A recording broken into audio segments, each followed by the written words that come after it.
Okay. Hi. Welcome back and welcome in general. Um, if this is your first time here, I I wanted to talk a little bit about my artistic update, like the current artistic situation. Things have changed and for the better. I guess everything's for the better. That's what I'm learning. Um, but more specifically, sorry, I get really itchy face when I'm on camera. I don't know why. Um, and another disclaimer is that I have no makeup on, so I always think that my face looks rounder with no makeup on. But I don't know. You know, maybe maybe that does make a difference. But you know, but I don't contour my face at all. Like I do put like stuff, you know, on my face to make it like not like ghostly. But I don't know, my face just looks a lot rounder with no makeup on. I don't know. But but yeah, hi. So I'll stay this close because it's easier to see the monitor. Oh, so artistically, I'm painting more regularly. And I would even venture to say I'm painting full time, which is, you know, kind of a big change because for the past 3 or 4 months or so, I've been doing mostly digital work and to a degree, mostly corporate type work. It's like I went down the path of graphic design to see if being a professional graphic designer was like my thing. And I do have a degree in graphic design and I do have a good amount of experience, but I'm not like a full on like graphic design is not my medium of choice, like my medium of choice is, can I say that it's always been oil painting? Like I always put oil painting in this little special place. Imagine this little special place like in the back of my mind, and it's always like on reserve, like for one day where I can just sit and paint all day, for one day when I'm retired, or one day that I have just a ton of money and I don't have to think about it as a job. And then it's just painting. And basically that process has been sped up and it's a good feeling, but it's also very like uncomfortable because I'm trying not to think about painting as a job and just find the joy in it, because really that is the way that I work best. When I don't feel like there's a little bit of an air of suffocation. With doing logos and stuff for people, I've always felt like there was a little bit of a suffocating aspect, because maybe it's because of reworking things, because I understand that things need to be reworked, but I think that I just feel like part of the artistry is kind of lost sometimes with graphic design and corporate things, because maybe it's the corporate aspect. It's like they're going into this and it's like serious and they want to make money and this is their brand, this is their company, man, and it just got to be right. And that feeling often comes from the client, and it's just a different thing. But I did like the challenge of it because I felt like it was another aspect of being an artist that I would just have to overcome or learn how to adapt to. So maybe some artists do well with that kind of direction. You know, like maybe some artists do best when they have a customer or a client and they have something very specific that they want, and the artist is like, got this. Boom. You know, yeah. Me, I'm more like, you know, in one way that I'm not really like that about is with tattooing.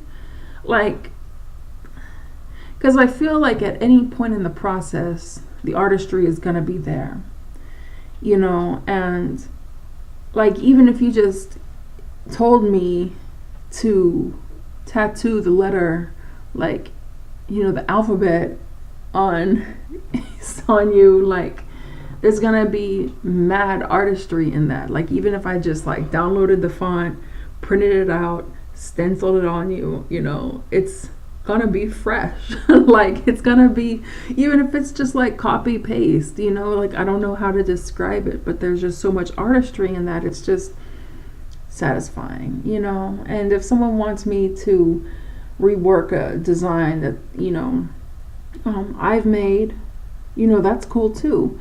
Even if a person brings in pictures that they want me to do and I didn't draw them, you know, I'm still gonna come through in that, and I just find that satisfying, you know. With the corporate part of things, I don't know what it is. Like maybe it's just like the, I think I don't want to say it's like the money making part of things, but I think there's something about corporate identity and corporate things that feels like it takes away freedom. I'm not really sure, because once I think about that and once I say it out loud, I feel as if I could get to a point where, you know, like I'm having fun doing this corporate logo stuff, but it won't ever be as fun as complete freedom, you know. And I think maybe even just the subject, you know, I think as far as I'll get is just getting to a point where I'm able to, I don't even know, honestly. Like that's the artist dilemma that I have. Like there's just some logic that's going to help in this process. And when I complete a logo or get to a point where it seems like we're making progress, then I'm just like, okay, you know, that's cool. But it's never really felt as good as being a free artist, you know. And one thing that I was exposed to was that definition of myself, and I was exposed to that through my mentor, who saw that in me without me even seeing it in me, you know. And that really brought back my inspiration, and it gave a point to art, you know. And to have that kind of guidance but freedom at the same time is like the perfect, you know, combination for me. I don't know. I just am really appreciative of that having been the way that things worked out, you know. Because when you feel like you're hitting roadblocks, it's like you almost stop believing in yourself, and you start comparing yourself to other people, and it's just a lot different of a world when someone you respect admires your work and wants to see it flourish and not to change it.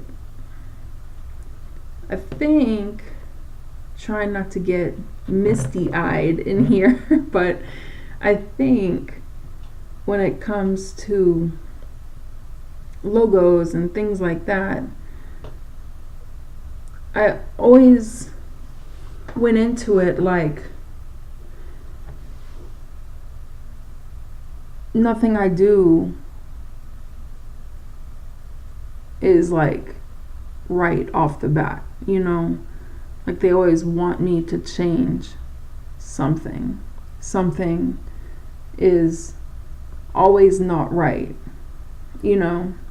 and I spent the last 4 months, in like the corporate identity logo kind of space, and also the digital space. When it came to painting digitally, I always felt like maybe this can make me money somewhere along the line, or maybe this will give me more flexibility in the clients that I have in the future. But then personally, I would feel like, well, as a painter, maybe this is going to make me stronger, and I would like to see more digital painting for myself, and that part felt better. Being able to share my work and my approach and things like that with someone who appreciates it really suits me best. And what I'm learning, it's really the only way that I can go. I did learn a lot through the digital painting and things like that. I made a lot of mistakes within the work, and I think it's going on super slowly. But one thing that I did with, when I got the notion or the idea to paint full time or paint more regularly was, read articles about the branding and marketing side of things. And from there, I learned about making my art, treating my art as a brand. And that led me to, making a logo and for myself. And I hadn't done that in a while, and going through all the steps that were suggested in one article led me to going through the steps on a website. And the name of the website is 99 Designs. There was websites that I ran into in the article that were suggested. Some of them I haven't gotten to yet, like most of them. One of them didn't suit me at all. But then when I was going to the first one that looked like it could suit me, they had their own branding walkthrough that they had, suggestions about. So I just decided to follow everything because, along the lines, most likely I would learn something. And then, at the least, I would have things that I hadn't worked on before. So I made my logo, and then I made a headliner for the site. And with the headliner, what was cool, I went into Photoshop, I went into it with the mind to do something artistic. And that was a cool feeling because I felt comfortable within the program from the experience that I got from just working with it in class and things like that. And I'd worked with Photoshop before, but for the past few months I've been kind of like immersed in it. And so when I went in to make the headliner, I felt like an artistic freedom to like basically do whatever I wanted because it was for me.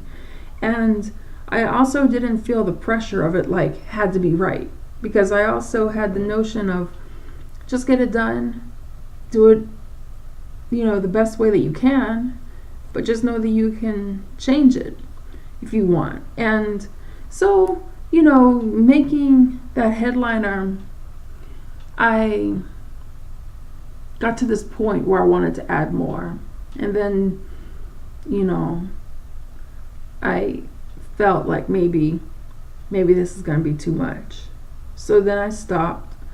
And then later on, like today, like the next day basically, I had an idea for how I could add to it without making it look busy. But then I was able to think about the specific brush that I wanted to use in Photoshop and the other tool or tools that I could use to make it very unique and artistic and not busy, but very beautiful. So I'm excited to try that technique.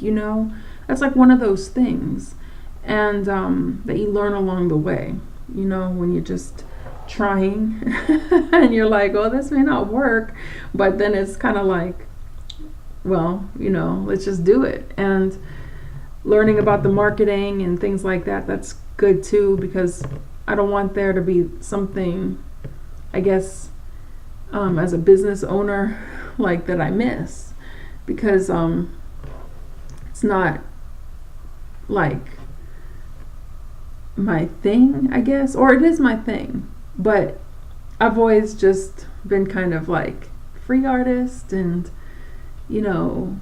I'm going to try this and this and that, but now I'm looking at it more seriously. But the seriousness of it doesn't take away the artistry of it. It just adds to the complexity, it adds to the entirety of it, in a good way.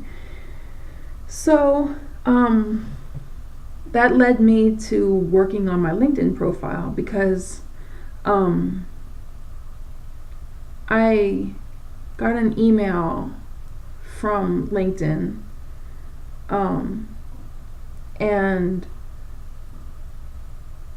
I went to the site, and I realized that, because I don't go there very often, I don't use LinkedIn very much, but I noticed that, my profile was like outdated. And then from there, I was able to use the techniques that I used for the other site, and through the article I read, it was easier for me to streamline the information and make it way better than it was before. So the finished product that I wound up with there, I was really pleased with, because I hadn't seen that kind of result from myself before. And what's cool about that is that these little victories like add up when you're going down like this new avenue, and you're trying these new things, and when you're learning new things and you see it kind of pay off like that, then it's kind of like, yeah. So I really love that. And so today what I'm going to be doing is painting here versus over on my easel. And here is meaning my desk. And I'm going to be working in a smaller format, on a flat surface, rather than a relatively larger format on a standing surface. So that's a cool thing, and I'm starting to paint first before I do other things, which is also a reversal, because sometimes I wait to the end of the night where everything is clean, dinner is made, schoolwork is done, work is done, or whatever work is whether it's like updating a site or whatever. I'm making painting a priority. So it's just an interesting notion within itself, because that's just a difference of thought. I guess it's maybe the beginning of like a new process of thought, a new approach, a new habit. So that's exciting because that kind of change can bring about other types of progress. More of the progress that I'm yearning to see. So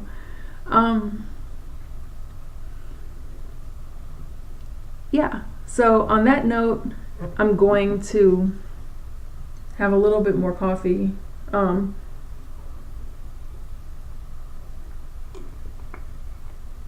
And yeah, just see what happens. Hopefully the art will be awesome, and we'll see how it goes. But I will see you soon, and take care in the meanwhile. Bye.